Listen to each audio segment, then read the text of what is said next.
Bismillahirrahmanirrahim. Assalamualaikum warahmatullahi wabarakatuh. Alhamdulillahirabbil alamin. Hamdan katsiran thayyiban mubarakan fi kama yuhibbu rabbuna wa yarda.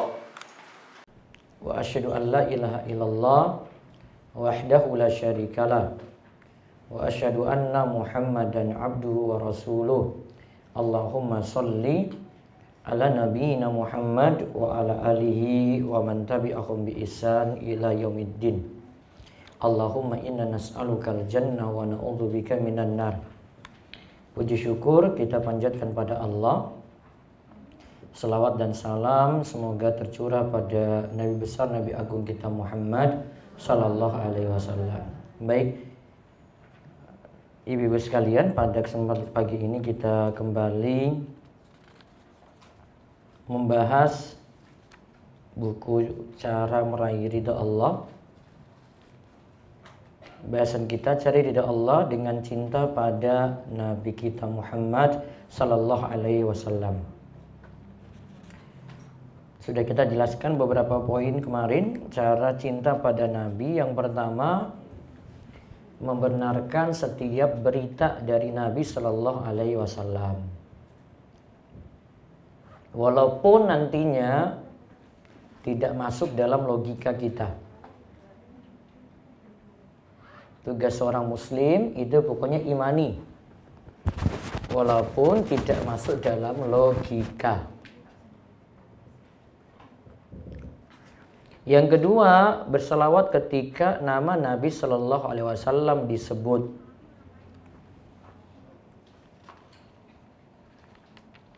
Karena Nabi SAW sampai mencap orang yang enggan berselawat ketika nama Nabi itu disebut, nama Nabi Sallallahu Alaihi Wasallam disebut, itu sebagai orang yang bakhil, orang yang pelit. Terus yang ketiga, beramal sesuai tuntunan. Beramal sesuai tuntunan. Sekarang kita lihat halaman 32. Ya, halaman 32. Mengagungkan sahabat Nabi sallallahu alaihi wasallam dan tidak mencela mereka. Siapakah sahabat Nabi? Dicatat Bu definisinya. Sudah ya? Siapa yang bertemu Nabi dalam keadaan beriman dan meninggal dunia dalam keadaan beriman. Sudah sampai situ? Berapa jumlah sahabat Nabi? 114.000. Lebih tepat tulis saja 114. 114.000. Wes 100 ribuan gitu aja.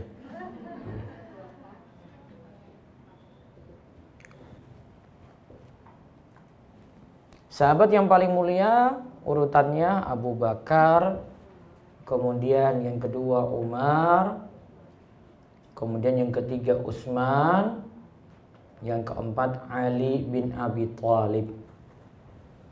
Urutan sesuai keutamaannya sama dengan urutan sesuai dengan kekhalifahan.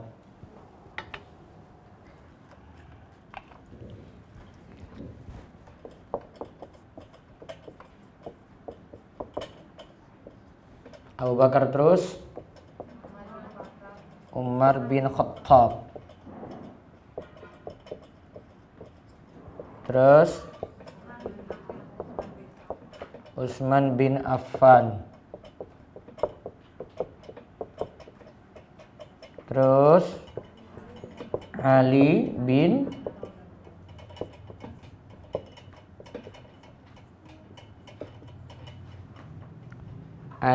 Abi Thalib. Urutan ini urutan khalifah dan urutan keutamaan.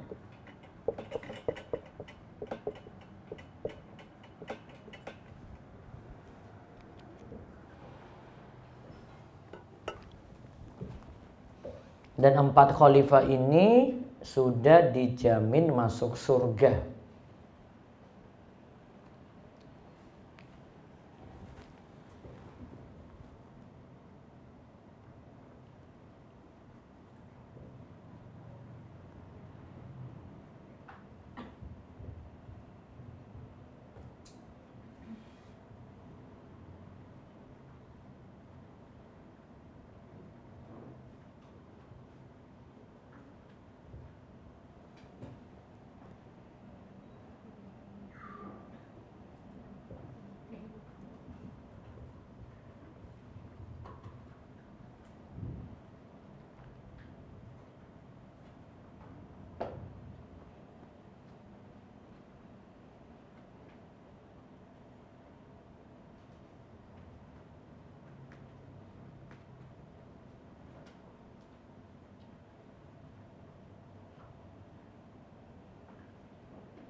Sekarang dicatat keutamaan para sahabat Nabi.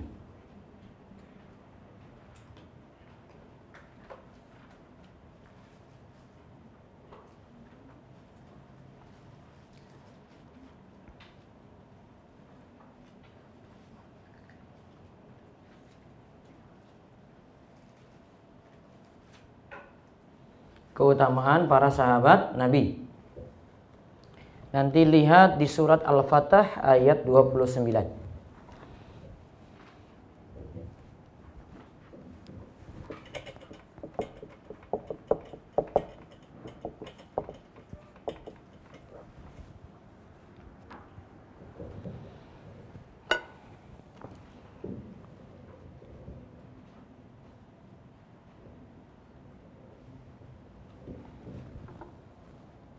Al-Fatah ayat 29.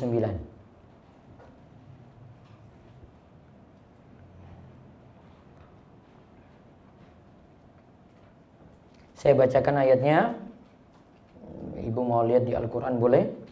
Muhammadur Rasulullah walladzina ma'ahu asyidda'u 'alal kuffari ruhama'u bainahum tarahum rukka'an sujjadan yabtaguna fadlan minallahi wa ridwana simahum fi wujuhihim min athari sujud dzalika masaluhum fit taurah wa masaluhum fil injili kazar'in akhraja syata'ahu fa'azarahu fastawa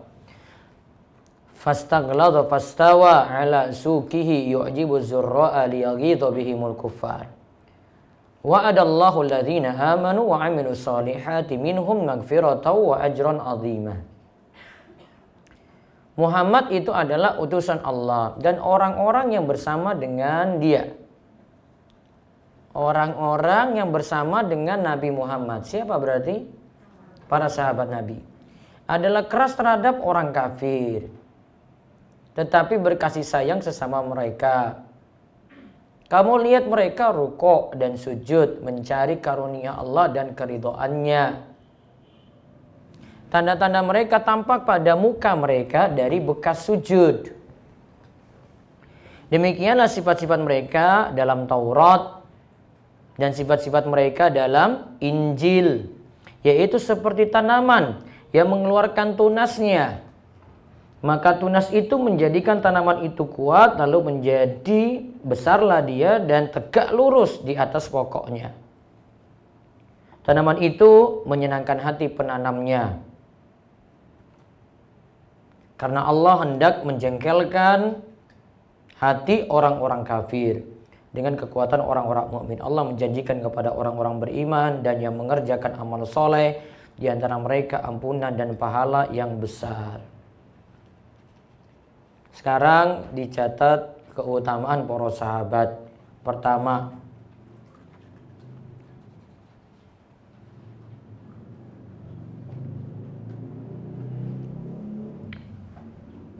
para sahabat Nabi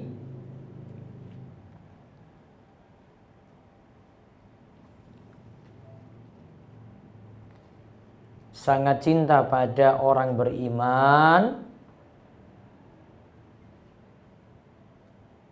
sangat cinta pada orang beriman dan keras pada orang kafir.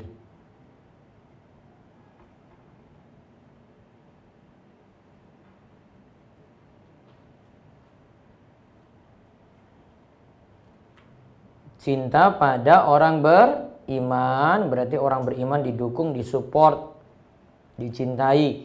Sedangkan untuk orang kafir itu bersikap keras, artinya menunjukkan tidak loyal, tidak mendukung, tidak mencintai.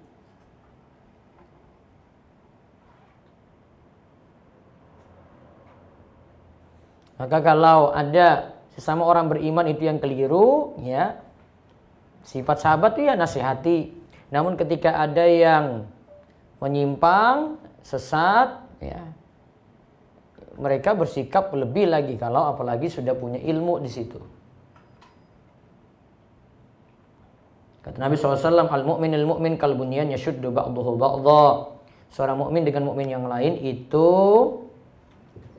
saling mendukung satu dan lainnya. Yashuddu ba'duhu ba'dha. Kal bunyan, seperti bangunan yang saling menguatkan satu dan yang lain. Keutamaan yang kedua, para sahabat itu orang yang paling gemar beramal soleh.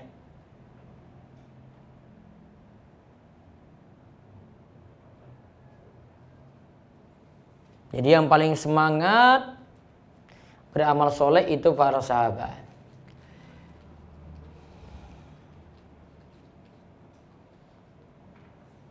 Kalau itu kebaikan, para sahabat lebih semangat untuk melakukannya. Namun kalau itu bukan kebaikan, mereka akan mengurungkan niat untuk melakukannya.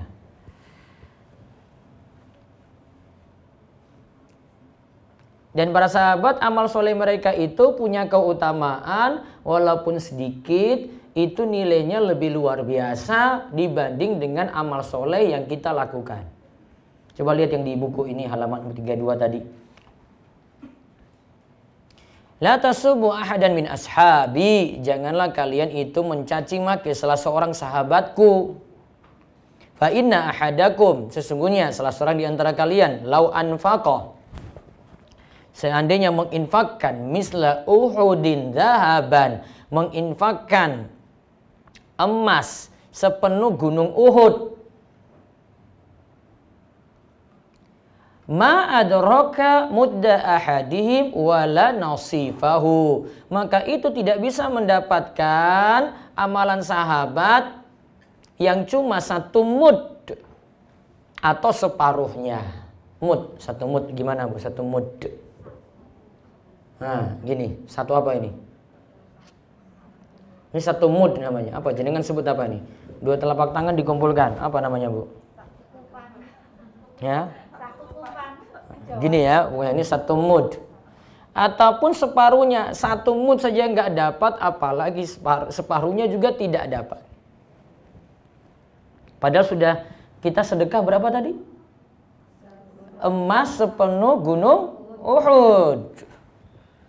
Gunung Uhud itu panjangnya 8 km. Ya, 8 kilo. Panjangnya, tingginya itu sekitar 300 meter. Walaupun sebesar itu, ada yang sumbang emas, itu tidak bisa mengalahkan sedekahnya sahabat Nabi, walaupun cuma satu mud.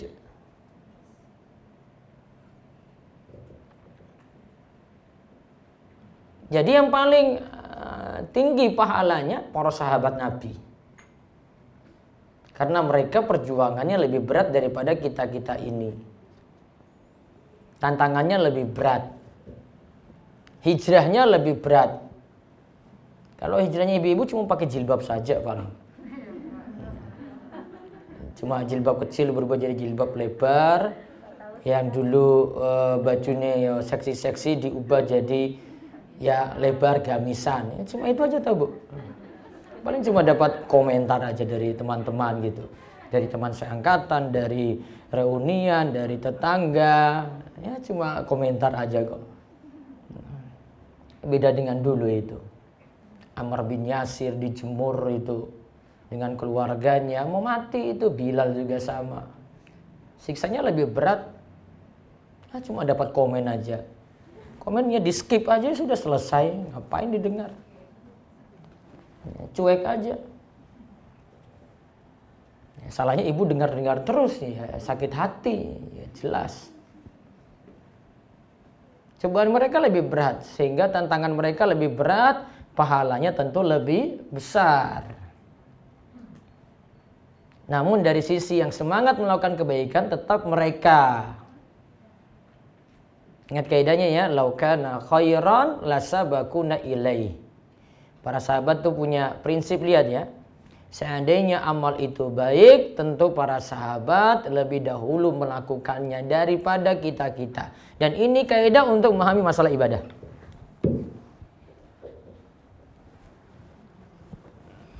Apa tadi, Bu? Pernah dengar kaidah ini enggak?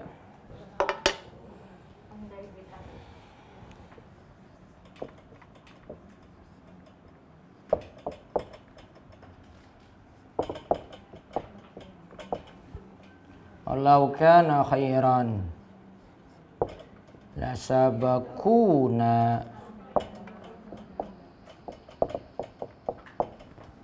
ilaihi.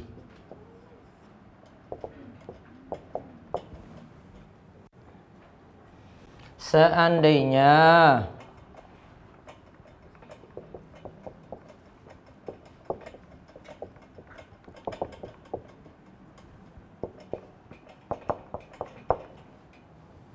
amalan itu baik, la, tentu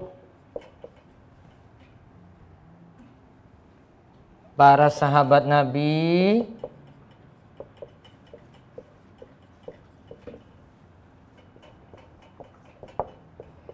lebih dahulu melakukannya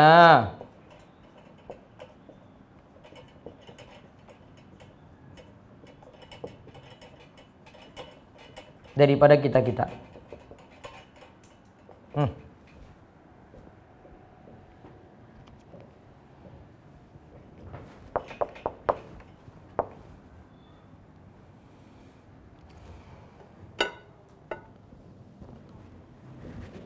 Lau kana khairan lasabakuna ilaihi.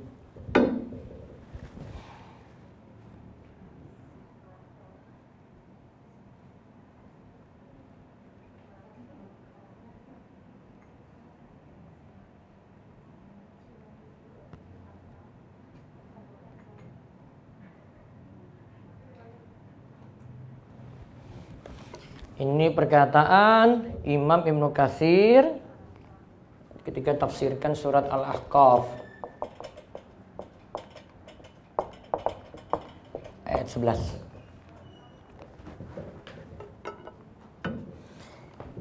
Beliau katakan, wa amma ahlus sunnah wal jamaah, adapun ahlus sunnah wal jamaah fayaqulun, mereka itu mengatakan fi kulli fi'lin wa qaulin lam yasbut anis sahaba, untuk setiap perilaku dan ucapan yang tidak ada tuntunan dari sahabat, maka itu adalah bid'ah.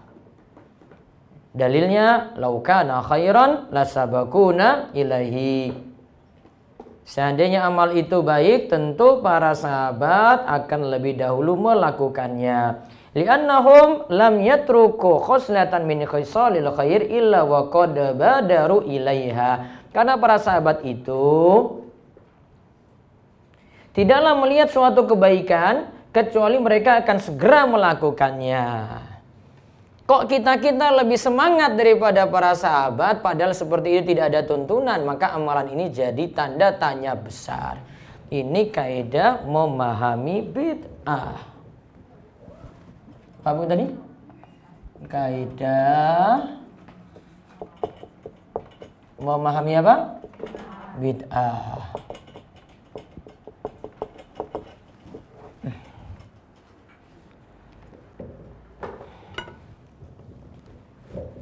Lau kana khairan lasabaquna ilaih.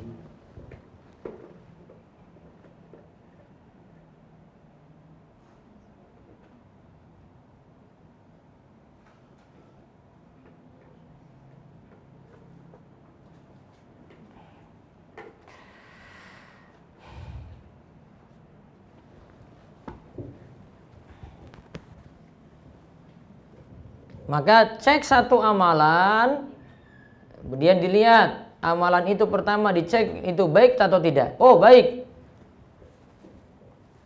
Kemudian bawa amalan ini kita lihat dulu ke masa dulu.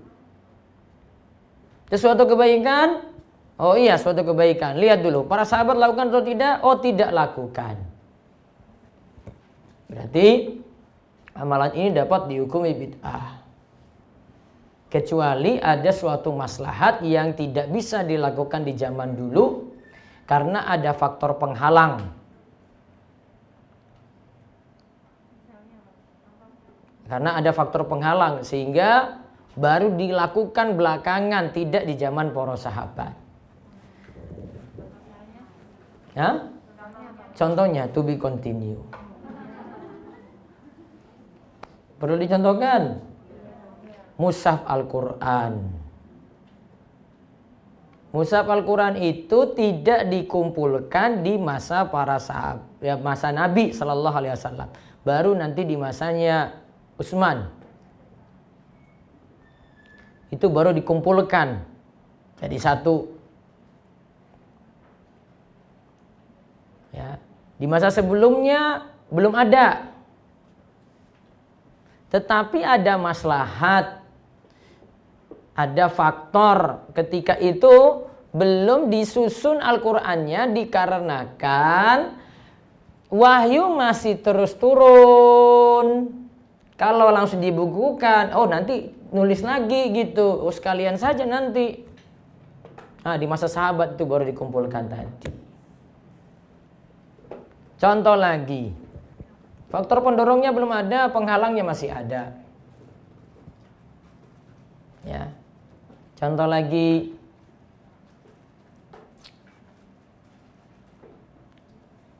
fasilitas-fasilitas yang mendukung ibadah. Ada di situ mukabbirus saut. Apa mukabbirus saut? Mukabbir itu memperbesar as-saut suara. Apa? Ini mic ini. Orang Arab itu bilang mukabbirus saut gitu. Mic itu cuma mendukung. Dulu saat azan tidak pakai mic, namun berdiri di menara yang tinggi, kemudian teriak-teriak gitu si Bilal. Saat ini cukup di dalam masjid, yang penting ada toa di atas, ya, keempat penjuru, sudah teriak-teriak Allahu Akbar, Allahu Akbar. Nah, sampai di pelosok-pelosok suara azan tadi. Dulu belum ditemukan. Namun itu cuma fasilitas pendukung. Pakai mic ini tidak menunjukkan jadi ibadah khusus. Nggak ada ini listrik mati, tetap azan itu ada. Maka pakai ini walaupun tidak ada di zaman sahabat, cuma fasilitas saja, fasilitas pendukung ji, maka tidak masuk bid'ah. Contoh lagi. Anak-anak sekolah di madrasah atau di sekolah. Di zaman Nabi nggak ada itu madrasah-madrasah itu. Madrasah ibtidaiyah, sanawiyah, aliyah itu nggak ada. TPA, nggak ada itu. Itu nggak ditemukan. Kenapa? Nggak ditemukan di zaman Nabi? Karena Nabi Shallallahu Alaihi Wasallam masih ada. Cukup Nabi ajarkan ilmu langsung, para sahabat dengar. Tapi setelah itu majelis-majelis ilmu ada, ya, di masa itu majelis ilmu ada, di masa para sahabat majelis ilmu ada. Cuma ingin lebih terorganisir, lebih teratur, manajemennya lebih bagus, maka dibuat sekolah atau madrasah tadi. Maka bukan bid'ah. Contoh yang masuk kaidah ini, dihitung-hitung atau dipertimbangkan. Di masa Nabi sudah ada orang meninggal dunia, namun tidak ada ritual-ritual khusus untuk mengirimkan pahala pada orang meninggal dunia. Namun di zaman ini sudah berubah. Ada amalan-amalan baru untuk kirim pahala pada orang yang telah meninggal dunia. Masuk bid'ah atau tidak, Bu? Kenapa? Ini. Baik nggak? Itu baik sekali. Kita kan cuma baca Al-Quran. Saya zikir kok masa dilarang-larang, kamu ini ngawur aja. Pastikan gitu kan jawabannya. Maka kalau itu baik, tentu apa? Para sahabat akan lebih dahulu melakukannya daripada kita. Ada kemungkinan nggak sahabat bisa lakukan? Iya. Karena cuma baca Al-Quran aja kok. Cuma baca zikir aja kok. Namun kok tidak dilakukan, menunjukkan apa? Amalan itu tidaklah baik. Pun saat 7 wulan ibu hamil, baca surat apa? Baca surat Yusuf biar anaknya nanti ganteng sekali koyo Nabi Yusuf, dan bacakan surat Maryam. Gitu tak, Bu? Surat Maryam sama surat apa tadi? Yusuf sudah ada gak di zaman Nabi? Sudah. Ada gak yang hamil 7 bulan juga ketika itu? Yo ada, yo sahabat-sahabat lahir kok. Namun kok tidak dilakukan? Nah, jawabnya itu. Laukana khairan la sabakuna ilai. Paham, Bu? Berarti perlu atau tidak? Tidak perlu. Sudah masuk ibadah tadi karena memilih surat tertentu. Aduh, berat sekali kalau bahas itu nanti. Wah, itu nggak rampung itu. Membahas amalan bid'ah dalam sehari. Wah, itu sudah 1000, 2000, 3000 amalan itu nggak rampung-rampung, Bu, dibahas nanti itu satu-satu. Udahlah, cukup aja kaidahnya ya. Sudah paham, Ji? Nah, tugas ibu apa? Banyak belajar, gali ilmu, terus bersikapnya bagaimana? Banyak-banyak sabar. S-A-B-A-R.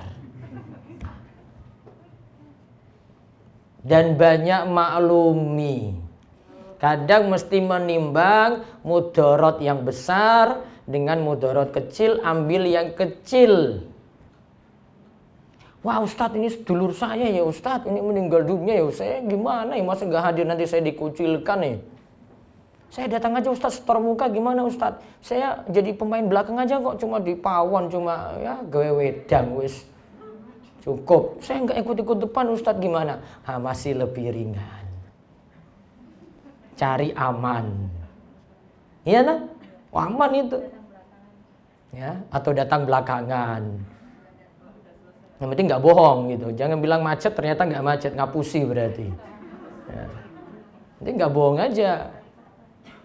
Ya, bisa diatur seperti itu. Nimbang mudarat, ambil yang lebih ringan.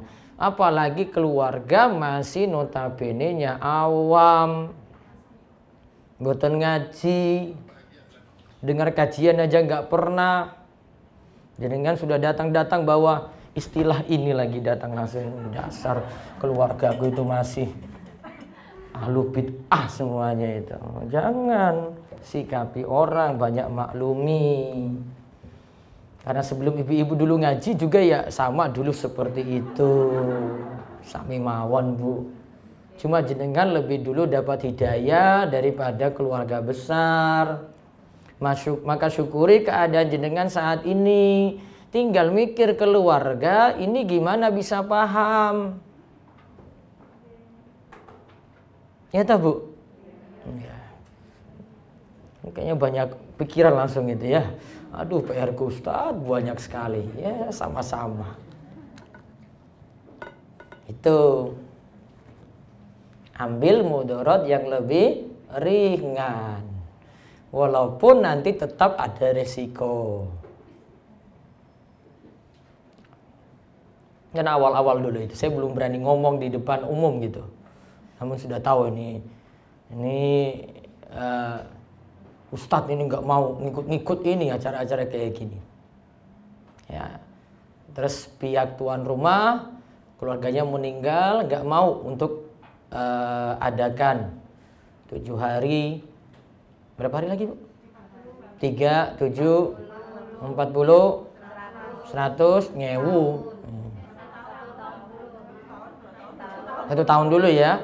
Pindah pisan, pindah terus nyewu.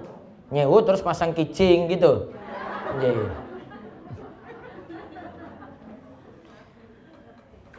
saya ambil risiko lebih ringan. Wah, saya nekat datang aja. Dibully nggak apa-apa deh. Tolong Ustaz, tolong ngomong di depan ini. Ini ikut sampaikan ke masyarakat, warga masyarakat. Saya itu, kami pihak yang berduka tidak mau merayakan seperti itu, tidak mau mengadakan seperti itu. Ya saya ngomong apa adanya. Habis itu saya pakai logika aja, nggak usah pakai dalil banyak-banyak, karena susah lawan orang seperti ini dengan dalil-dalil keluar gitu loh. Ya pakai logika aja dengan di sini kalau ngadakan seperti ini sudah susah malah nambah utang lagi. Nah, mendingan Bu mikir-mikir gitu. Sudah. Ternyata pagi hari jadi bahan omongan ini. Ini Mas Abdu ini gaya-gaya masalah. Ya. Gaya-gaya masalah. Untuk alhamdulillah ada bapak mertua gitu. Ya, di belakang kan ada backingan gitu. Jadi saya ngomong-ngomong aja. Bapak mertua kan tokoh di situ. Jadi ya ngomong-ngomong aja deh, nanti biar mertua ya nanti yang urusan dengan warga di belakang gitu. Nah, ambil resiko lebih ringan. Hadir itu hari ketiga itu. Namun ketiga nggak disuruh baca apa-apa. Saya mau datang mau ngomong pokoknya. Besok mau saya diboikot kayak apa kayak terserah gitu. Resiko saya. Ya siap-siap. Ya, akhirnya pelan-pelan berubah lagi dengan izin Allah. Bapak mertua saya itu sebenarnya pemimpin yang baca sebenarnya. Saya sudah ya masa anak mantu kok orang neruske. Nah, harusnya saya yang neruskan itu. Namun salah milih menantu kayaknya.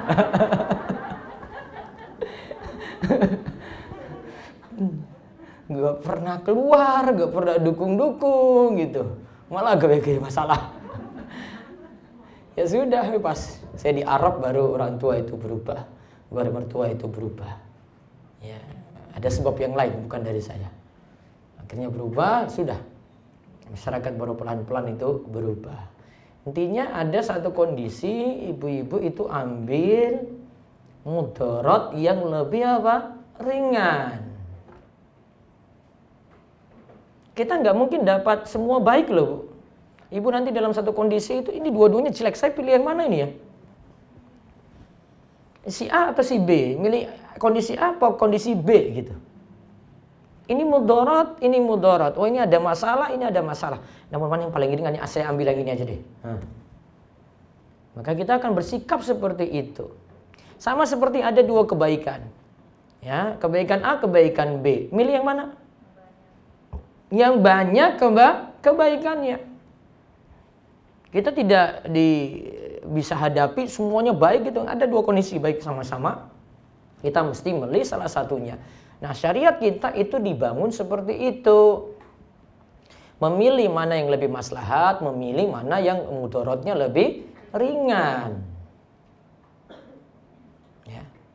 Kita balik lagi tadi, itulah semangat para sahabat dalam beramal soleh. Kalau sudah tahu mereka itu semangat, maka tentu mereka yang lebih dahulu melakukan kebaikan daripada kita. Terus yang berikutnya lagi, keutamaan para sahabat. Yang keberapa? 3. Mereka lebih ikhlas dalam beramal. Mereka lebih ikhlas dalam beramal dan semangat menggapai surga.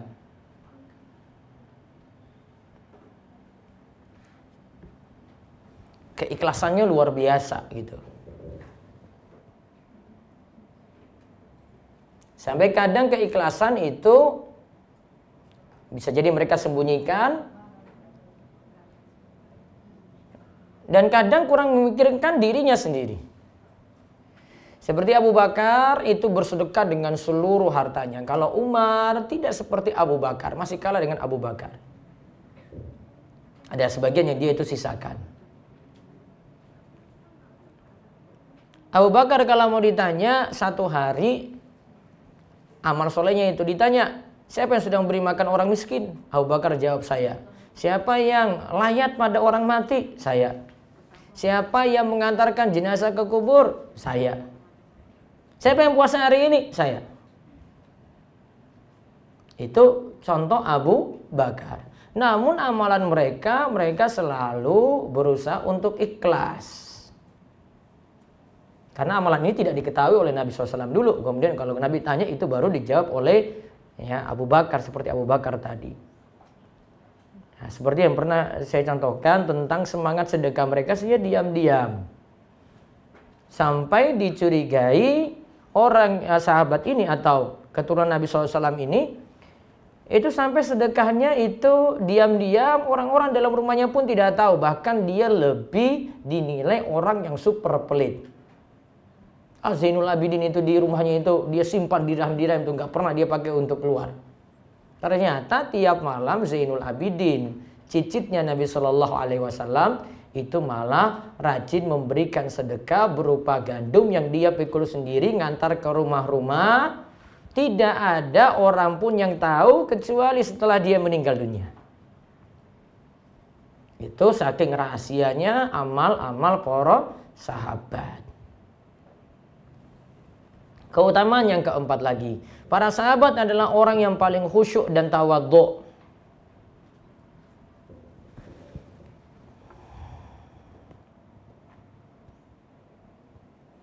Para sahabat adalah orang yang paling khusyuk dan tawadhu.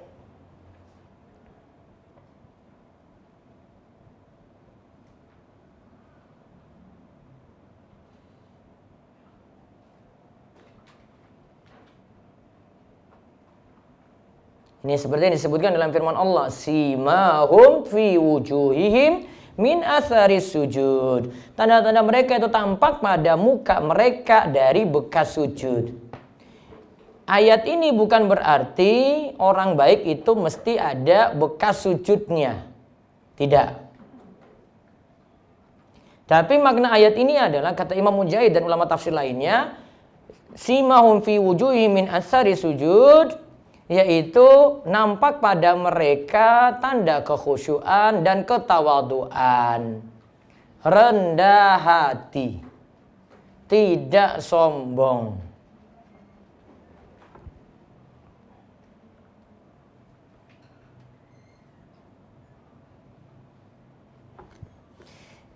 Bisa juga maknanya ayat ini, wajah mereka itu berseri karena melakukan sholat malam. Sebagaimana dikatakan oleh sebagian salaf, man kasurat sholatuhu bil lail hasuna wajhuhu bin nahar.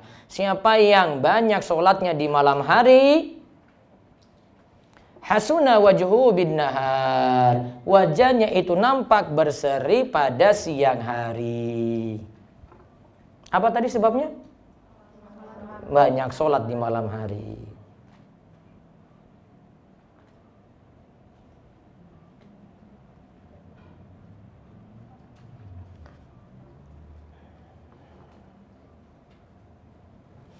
Kemudian sifat yang berikutnya lagi atau keutamaan berikutnya dari para sahabat itu dipuji oleh umat sebelum Islam.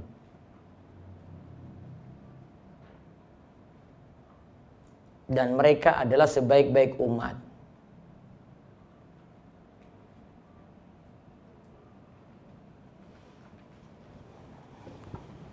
Jadi umat-umat sebelum Islam itu, sebelum datangnya Nabi Muhammad SAW, itu sudah mengakui sahabat-sahabat Nabi.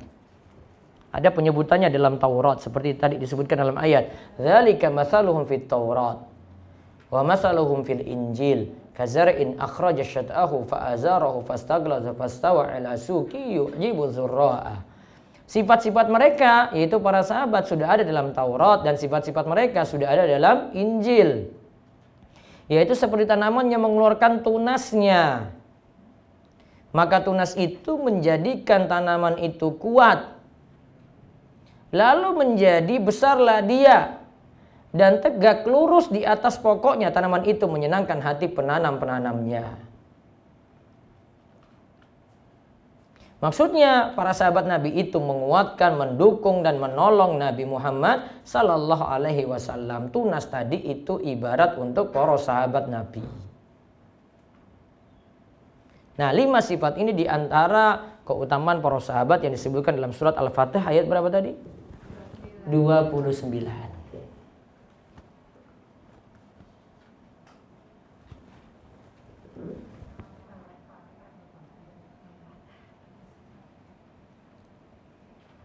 Nah, sekarang kita lihat satu bahasan lagi.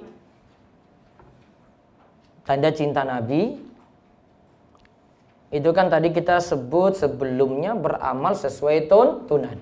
Nah, bahasan berikutnya, kalau kita mau beramal sesuai tuntunan, ada amalan yang kita lakukan keseharian, itu hendaklah mengikuti Nabi Muhammad sallallahu alaihi wasallam. Kita mulai dari cara berwudu. Saya langsung baca artinya. Penjelasannya 2 pekan lagi.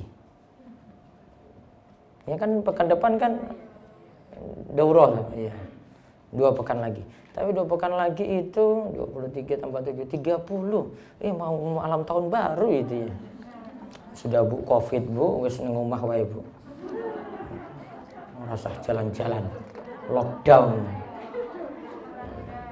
Ngopo mikir kembang api mercon. Ya sudahlah, di mana di Belanda aja itu lockdown itu Natal dan tahun baru. Indonesia masih ngeyel-ngeyel ya. Coba kalau bebas-bebasin biasa itu. Tahun baru bersama di masa pandemi. Tunggu aja nanti melonjaknya itu. Di rumah aja Bu kalau terakhir-terakhir. Malah rame itu. Saya malas keluar besok itu. Semua wisatawan mau ke Gunung Kidul soalnya. Di rumah aja, nggak usah kemana-mana. Tapi tetap Bu, tanggal 30 Bu. Bu Bita, tanggal 30 Desember tetap ada? Ada? Kan nggak malam.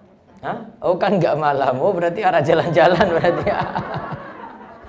Wes siap-siap. Ya, sekarang lihat halaman 34 langsung. Humron. Ini lihat tata cara wudhu Nabi ya. Bekas budak dari Utsman menceritakan bahwa ia pernah melihat Utsman bin Affan meminta air dalam wadah untuk berwudu. Dari sini saja berarti kesimpulannya meminta air untuk berwudu itu boleh. Walaupun minta tolong. Ya. Termasuk juga meminta untuk apa istilahnya? Dituangkan ya. Kita mau wudhu dengan bantuan orang, ya dipancurke gitu ya. Itu juga dibolehkan. Yang tidak boleh minta diwudukan padahal mampu berwudu sendiri gitu. Itu nggak boleh. Kecuali orang sakit ya. Kecuali orang sakit gitu.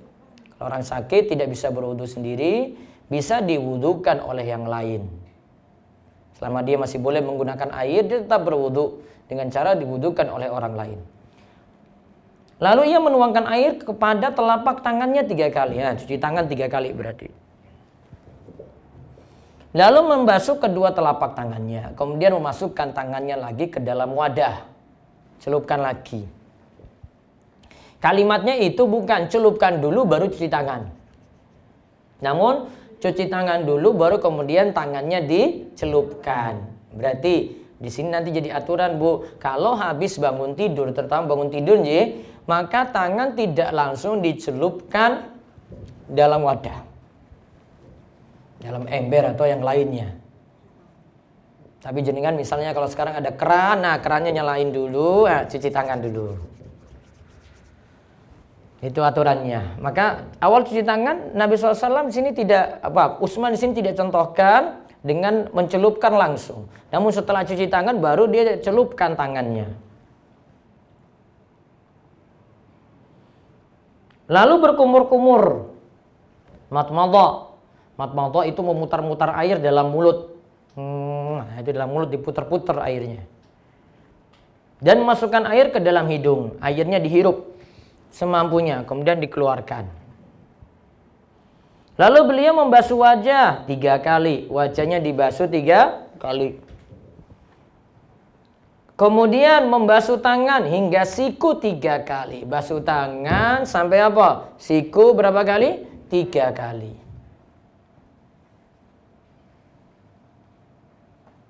Nah, ini tidak disebutkan kanan kiri. Dalam riwayat yang lain nanti ada penyebutan kanan dulu kemudian kiri. Kemudian mengusap kepala. Di sini tidak disebutkan telinga. Nanti ada penjelasannya di pembahasan lain, tetapi dari sini sudah jadi isyarat kalau mengusap telinga tidak sampai wajib.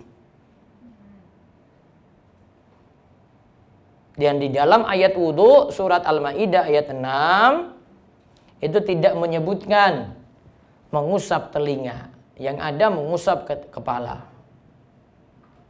Wamsahu bi ru'usikum, usaplah kepala kalian.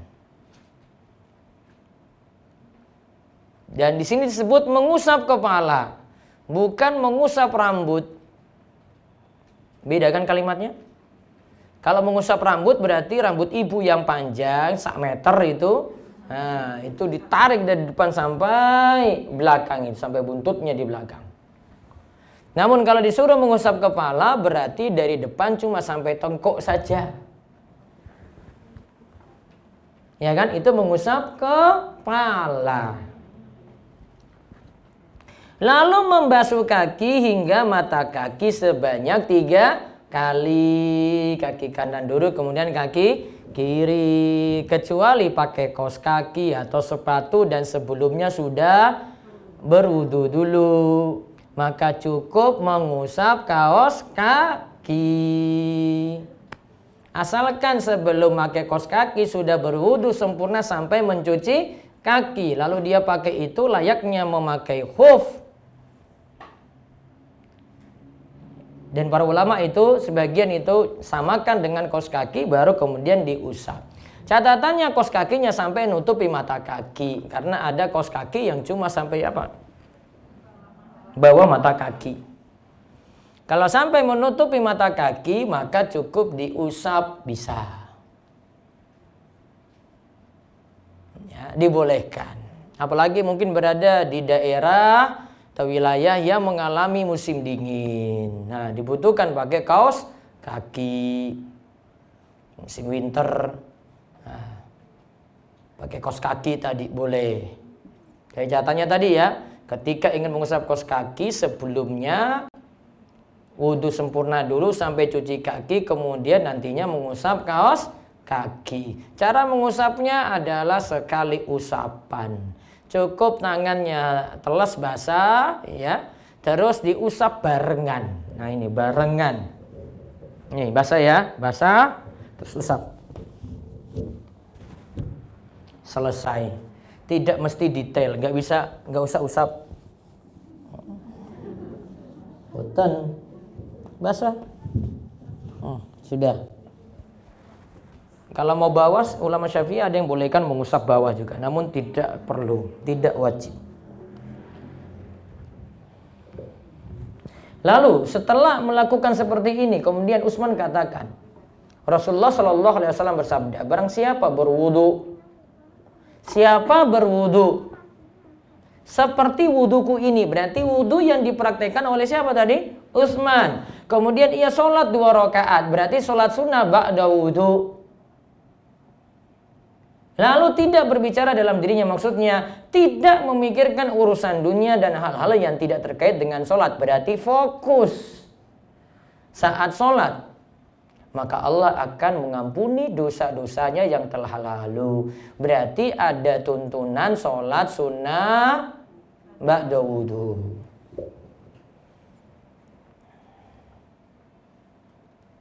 Ya, ada tuntunan sholat sunnah ba'da wudu. Tapi tidak dengan selang waktu yang lama setelah wudhu langsung. Ya, jeda yang wajar saja. Enggak wudhu sekarang 1 jam lagi baru sholat sunnah wudhu, enggak. Jeda yang wajar. Namun di sini cuma disebut sholat sunnah 2 rakaat. Misalnya pagi-pagi seperti ini bisa langsung setelah wudhu, kemudian kerjakan sholat sunnah duha 2 rakaat. Sudah tercakup di dalamnya. Sudah pernah saya sebutkan ya. Nah, ini hadis Utsman. Nanti kita bandingkan dengan hadis Abdullah bin Zaid. Ya, nanti di kesempatan berikutnya insya Allah. Nanti ada tata cara wudhu, terus tata cara sholat, supaya bagi kita itu bisa mengikuti tuntunan Nabi SAW secara sempurna. Kok yang dibahas wudhu dan sholat saja? Karena itu yang berulang terus tiap hari. Nah, itu yang mesti disempurnakan. Baik, demikian. Mudah-mudahan jadi ilmu yang manfaat. Baik, silakan jika ada yang mau bertanya, monggo.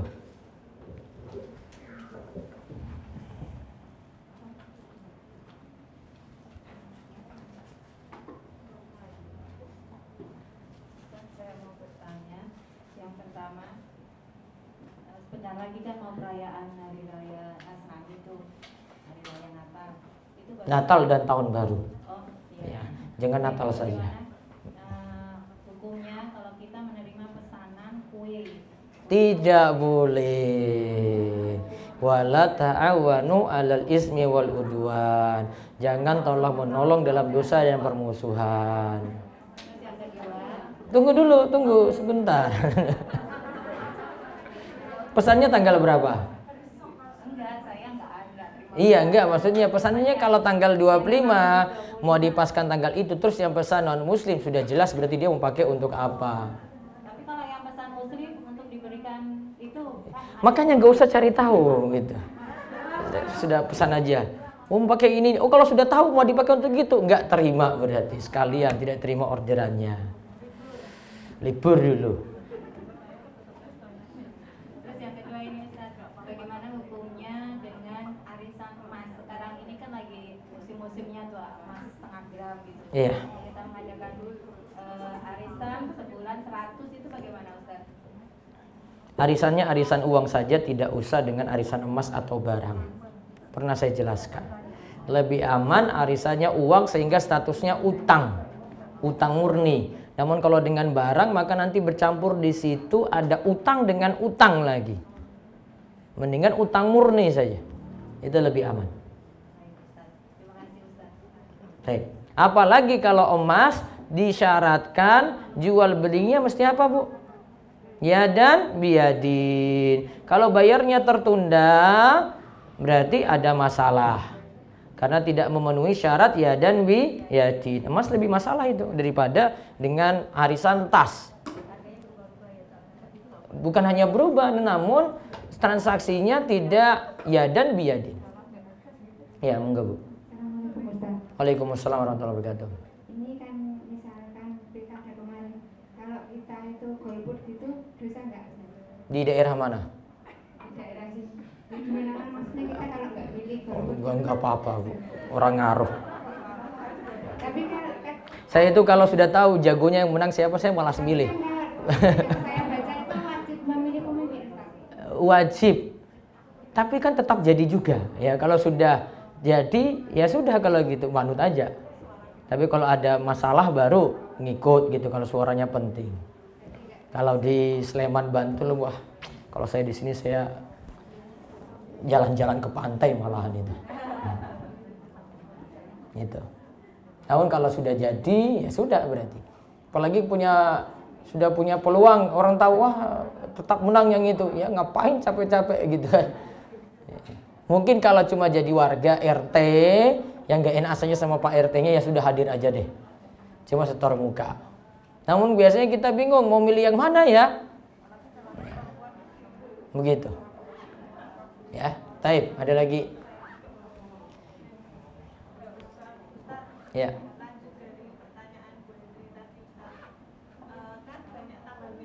Banyak tanggal merah di bulan Desember ini. Banyak orderan masuk. Nah itu boleh nggak sih kita memanfaatkan momen ini kan karena liburannya ya bukan kita karena kan Karena liburannya bukan hari rayanya. Boleh. karena online kan kita juga nggak ngerti customer yang masuk itu dia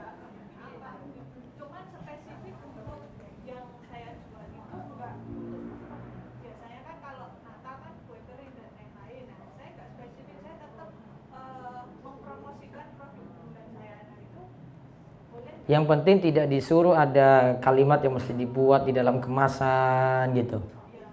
Aman aja. Iya. Momennya pas kali ini lumayan Lumayannya karena liburannya, bukan lumayannya karena hari rayanya. Itu nggih. Baik, ada lagi. Mana mic Abu? Sana. bagaimana kiat-kiatnya supaya sholat kita bisa besok. Soalnya kan kadang-kadang kalau sholat itu seperti refleks karena sudah rutinitas itu seperti refleks.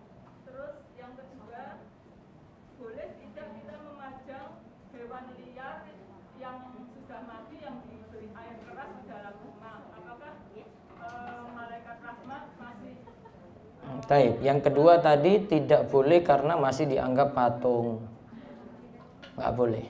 Terus yang ketiga, selama ini saya pernah dengar kita tidak boleh memajang patung kecuali kepalanya dihilangkan. Ji. Dan kalau yang dipajang cuma kepalanya saja seperti tambah itu yang di yang cuma kepalanya saja itu. Tidak dipajang lebih baik.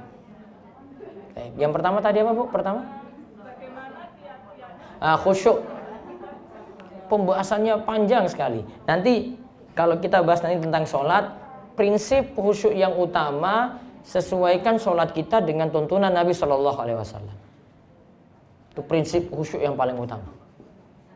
Tapi kadang-kadang saya seperti tidak terasa, kok tahu-tahu sudah Rampung.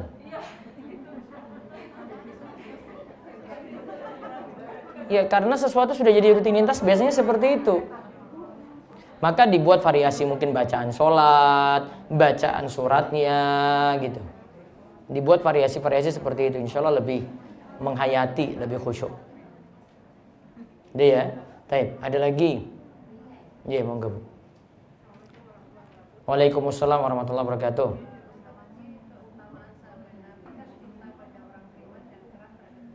Cinta pada orang beriman, keras pada orang kafir.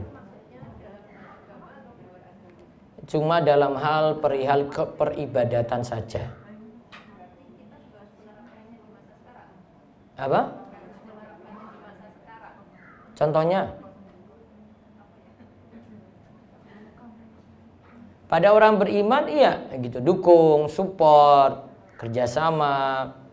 Ya, pada orang kafir, ya tergantung kita membutuhkan atau tidak, darurat atau tidak dengan mereka. Kalau misalnya kita ingin berjual beli, masih bisa dengan orang muslim, ya lebih baik pada yang muslim. Gitu, Allahu a'lam. Ada lagi? Ada lagi Bu? Cukup? Baik, itu saja yang kita bahas, mudah-mudahan jadi ilmu yang manfaat. Kita tutup dengan doa kafaratul majlis. Subhanakallahumma wa bihamdika asyhadu an la ilaha illa anta astaghfiruka wa atubu ilaik. Assalamualaikum warahmatullahi wabarakatuh.